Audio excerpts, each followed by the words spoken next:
Les tiques, la maladie de Lyme, la rage, on ne suit plus, là. C'est quoi qui se passe? C'est quoi cette affaire-là? C'est Tout le tout ça monde en est même en temps. panique. Hein? Est-ce qu'on en... Avant, c'était le fun l'été. Quand Là, c'est arrête, toi, rendu avec ça. Ça fait compliqué. plusieurs fois que tu dis ça. Mais c'est parce qu'avant, là, on sortait dehors puis c'était bien correct. Là, aujourd'hui, c'est la crème, c'est l'éthique, c'est la rage. Ça devient lourd. Non, mais c'est pas à chaque coin de rue. Mais tantôt, quand on a dit qu'on allait parler d'éthique, ça a été quoi le premier réflexe d'Olivier à la recherche? Il s'est gratté parce qu'il y a un tic. Ben, il a dit Ah, c'est tannant, là, à chaque fois que je sors dehors, maintenant, je pense à ça. C'est exactement ce qu'il a dit. Qu'est-ce que tu m'as dit quand t'as sorti ton hamac la semaine passée? J'y ai pensé que Ben, c'est peut-être ça. qu'elle allait avoir un certain insecte ou autre. Et voilà. C'est pas avec toi que je vais démêler ça, c'est quoi? C'est avec François Péturgeon, qui est pharmacien et professeur adjoint à la clinique, qui est mort de rire, de la faculté de pharmacie de l'Université de Montréal. On s'est déjà parlé. Salut François, ça va? Salut Marc, ben oui, toi. Ben oui, grand plaisir. Écoute, première question, le P de Péturgeon, c'est pourquoi? C'est le nom de famille de ma mère, Poitras. Ah! On la salue. Bon, ben écoute, bravo. Bon, Absolument. maintenant, les tiques. Ouais, c'est ça. OK, dans quel ordre tu veux qu'on Commençons la par les rage, tiques. les tiques, la maladie de Lyme? Commençons par les tiques, maladie de Lyme. Bon. Comme vous dites, on en parle de plus en plus. Ce qui avait un peu amené l'idée aujourd'hui, c'était un article de journal, quelqu'un qui mentionnait avoir vendu beaucoup de kits pour les Oui. enlever. Oui, Parce que, mais- parenthèse, je sais pas si vous avez déjà essayé d'enlever une tique, mais c'est Non. pas une partie de plaisir. Ah ouais. C'est Ça très, prend une très pince à accroché. sourcils. Avec une pince à sourcil, c'est difficile. On finit souvent par décapiter la tique quand on fait ça. Ça, Faut c'est pas vraiment bon. l'enlever. C'est pas l'idéal, parce que là, il faut aller enlever la tête après. Il y a des pinces qui sont vraiment spécifiquement pour ça, qui sont soit des crochets qui vont aller vraiment chercher la tête, Ah. ou encore des pires qui sont plus en plastique pour pas exploser la tique. OK. Mais d'expérience, pour l'avoir essayé, c'est pas facile. Je vous suggère de vous chercher des outils spécialisés pour ça, Mais- de regarder une petite vidéo sur comment faire. La OK. pince en question, là, ça nous rentre dans Oui. la peau. Qu'est-ce qu'elle a de particulier, cette pince-là? Tu me dis ça, puis ça me fait mal. Non, en fait, soit qu'elle est justement pas trop forte pour pas exploser la tique, en toute honnêteté, ou c'est juste des petites pinces en plastique qui permettent de lever un peu la tête. Là, OK. C'est comme une simplement. fourchette, le genre. Là. Exactement, très bonne OK. comparaison. OK. OK. Bravo. Fait que ça, c'est pour les enlever. Parce que d'ailleurs, premier truc, ben c'est sûr que la meilleure chose, si on veut pas avoir de problème comme la maladie de Lyme, c'est de pas avoir de tique, mais c'est plus facile à dire qu'à faire. Ça veut dire rester barricadé, ses poches un peu. là. Ou porter des vêtements longs. Puis je comprends que si je m'en vais faire de la randonnée toute une journée, OK, je peux m'équiper pour ça, mais si je vais aller chez moi tranquillement en arrière dans mon jardin, c'est peut-être moins le fun, effectivement, de mettre des pantalons puis un chandail long. Je le comprends tout à fait.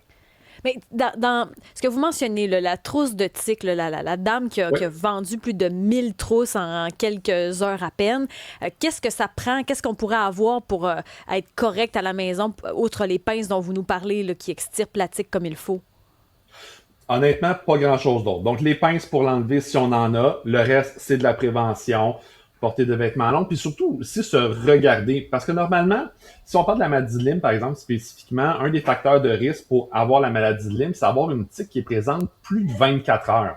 Ah. Donc, si j'enlève la tique relativement rapidement, mes chances de développer, d'attraper la maladie de Lyme sont très, très faibles. Donc, juste de regarder puis de pouvoir le retirer, c'est déjà une bonne première mesure pour éviter d'avoir des problèmes par la Non, suite. mais attends une minute, là, François. Comment tu fais pour avoir une bébite plus que 24 heures de temps?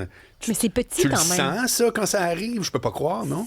Souvent, les gens qui vont la garder longtemps, c'est parce que dans un site qui est pas nécessairement facile à voir, ça fait pas, c'est pas tellement douloureux. Les gens s'en rendent pas particulièrement compte. OK. C'est sûr, si je l'ai sur l'avant-bras, je vais la voir. Derrière le genou, peut-être moins. Au niveau du pied, dans le bas du dos. Donc, souvent, les gens qui l'ont depuis longtemps l'ont dans un site qui est pas nécessairement évident à voir. Donc, si on pense qu'on a un risque, ben, de se regarder pour l'enlever rapidement, c'est plus facile. Est-ce que c'est pire pour les gens qui ont des animaux de compagnie? Il y en a plein qui laissent leur chat à l'extérieur, ou même on va promener le chien. Est-ce que ça, il y a des risques accrus? Ben, il y a le risque que l'animal l'ait, donc il faut surveiller l'animal aussi, d'autres problèmes chez l'animal, qui se transmettent de l'animal à l'humain possible, mais quand même rare, parce que le tien, il va être accroché sur l'animal, puis il va rester là. Donc, oui, c'est quand même, ben, ces gens-là sortent plus, sont plus à risque d'emblée, mais de l'attraper par son animal serait quand même une bonne malchance. Puis juste par curiosité, François Péturgeon, c'est quoi la maladie de Lyme? C'est la mécanique de ça, là, puis les symptômes, ce que ça affecte, c'est quoi précisément? Donc, la maladie de Lyme, c'est vraiment une bactérie qui va se développer là, dans le corps par la suite. Ça prend quand même du temps avant de se développer. Souvent, ça est associé douleurs articulaires, par exemple, des symptômes un peu flous qui vont se développer vraiment dans le temps. Quoique le premier signe à regarder pour la maladie de Lyme, j'ai allé un peu à reculons, souvent les gens vont développer une rougeur sur la peau qu'on dit souvent ayant la forme d'une cible. Donc ça, c'est le premier signal. Okay. C'est le moment où il faut traiter, ça va bloquer le développement de l'infection par la suite. Par la suite, si on le fait pas, là, on rentre sur les symptômes un peu plus sévères de ce genre-là, qui ressemblent un peu à de l'arthrite en un sens. Mais plusieurs disent, oui, c'est vrai, la cible généralement, mais pas toujours. Il y en a qui nous disent avoir la maladie, mais pas avoir la cible de la tique. Absolument. Puis c'est sûr que si on va voir sur Internet puis on regarde les signes, quand on s'arrange pour prendre une photo, c'est parce qu'on a une belle cible typique. Mais oui, le corps humain puis l'infection ne fonctionne pas toujours de la même manière. C'est pas tout le monde qui a une belle cible. Fait que se fier juste à ça, effectivement, serait pas une bonne idée. Plusieurs questions sur la messagerie. Dany, est-ce qu'il pourrait y avoir un insecticide pour nous protéger des tiques? Au meilleur de ma connaissance, non. C'est pas comme les insectes, ça répond pas aux DEET. Donc, outre la protection physique, s'habiller, les tiques, c'est ça. C'est pas comme les autres insectes, ça va pas répondre à ça. Laura, est-ce qu'on peut se présenter en pharmacie simplement? Absolument. Si vous avez une tique, vous l'identifiez, vous l'avez depuis plus de 24 heures, puis surtout si vous avez en plus une lésion qui pourrait ressembler à la tique, vous pouvez vous présenter en pharmacie. Le pharmacie peut prescrire le traitement de prévention de l'infection, qui est très court, là. C'est de la doxycycline, une seule dose, c'est tout. Donc oui, allez directement en pharmacie. Jérôme compare ça au syndrome ou symptômes ou en tout cas douleurs comme la fibromyalgie. Ça s'attaque au système nerveux. Êtes-vous d'accord avec son diagnostic? Oui, je trouve que la comparaison est c'est deux processus complètement différents, mais ce que les gens vont ressentir, je pense que la comparaison peut tout à fait tenir la route.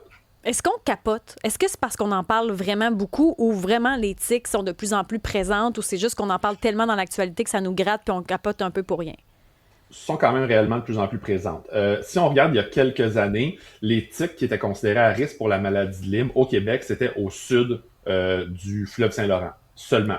Maintenant, les zones qui sont affectées vont au-delà du nord de Mont-Tremblant. Donc, vraiment, la zone qui est atteinte est de plus en plus atteinte. Il y a plus de gens, il y a plus de cas déclarés. Quand même, ça se traite, la prophylaxie est très efficace, il y a des mesures à prendre, c'est bien suivi, mais oui, c'est beaucoup plus présent que ce ne l'était il y a quelques années. C'est en augmentation constante.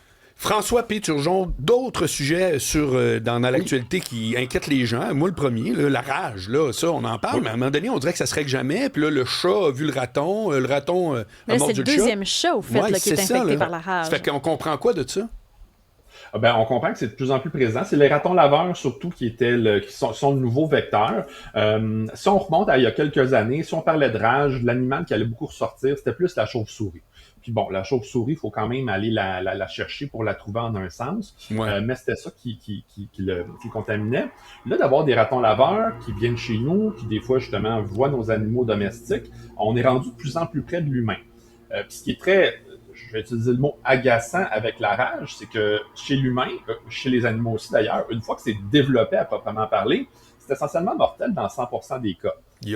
Donc, c'est pas une maladie qui est très, très fréquente, mais quand ça arrive, c'est très, très problématique. Ben oui. Dernier décès au Canada, ce que j'ai retrouvé en cherchant un peu, c'est en 2024. Donc, ça fait seulement 2 ans, un jeune en Ontario, qui est un peu malchanceux. Ça avait été transmis par une chauve-souris, puis les gens ne l'avaient pas bien identifié. Mais là, ça veut dire que quelqu'un qui se ferait mordre par un mammifère, principalement, donc c'est chat, chien, raton laveur, est vraiment mieux d'aller à l'hôpital, se présenter pour avoir le traitement de prévention. Parce que c'est ça l'avantage, par contre, avec la rage. Ça prend longtemps à se développer, plusieurs semaines. Si je reçois le traitement avant ça, entre le temps où j'ai été mordu, puis le moment où ça se développe, généralement, les gens s'en sortent sans problème, dans essentiellement 100% des cas, mais il faut vraiment aller chercher ce traitement-là. Fait que je veux dire, une fois que c'est présent, il n'y a plus grand-chose à faire. Mais il paraît que le traitement contre la rage, c'est lourd. La séquence de vaccination, c'est long, c'est lourd, c'est plusieurs doses. Témoignage ici, ma sœur a vécu ça en Floride. Elle s'est fait mordre par je pense que c'était un raton, une espèce de raccoon floridien. Et boy, hey, c'est des vaccins, tu retournes, c'est pas Jojo, là? Non? C'est un mélange de deux choses, c'est des vaccins et des immunoglobulines. Les immunoglobulines, c'est un peu dans le fond comme si on prenait le sang de quelqu'un qui était déjà protégé, puis on vous injectait l'ingrédient actif de ça. Donc, c'est vraiment la combinaison des deux. Puis ça, c'est des perfusions. Fait que oui, c'est quelque chose de complexe comme traitement. C'est sûr que la première chose qu'on veut, c'est l'éviter. Ouais. Attention aux animaux, aux animaux, surtout ceux qui ont l'air agressifs. Oui. Mais à un certain point, si on se fait mordre, par contre, il faut vraiment initier le traitement. Dans ce cas-ci, c'est un deuxième chat qui est atteint de rage en 10 jours. C'est comme si l'idée de laisser aller nos chats comme ça à l'air libre, c'est questionnable maintenant. Oui, je suis d'accord, c'est vrai. Absolument. Ça, par contre, il faut aussi garder en tête qu'il y a de la vaccination pour les animaux domestiques.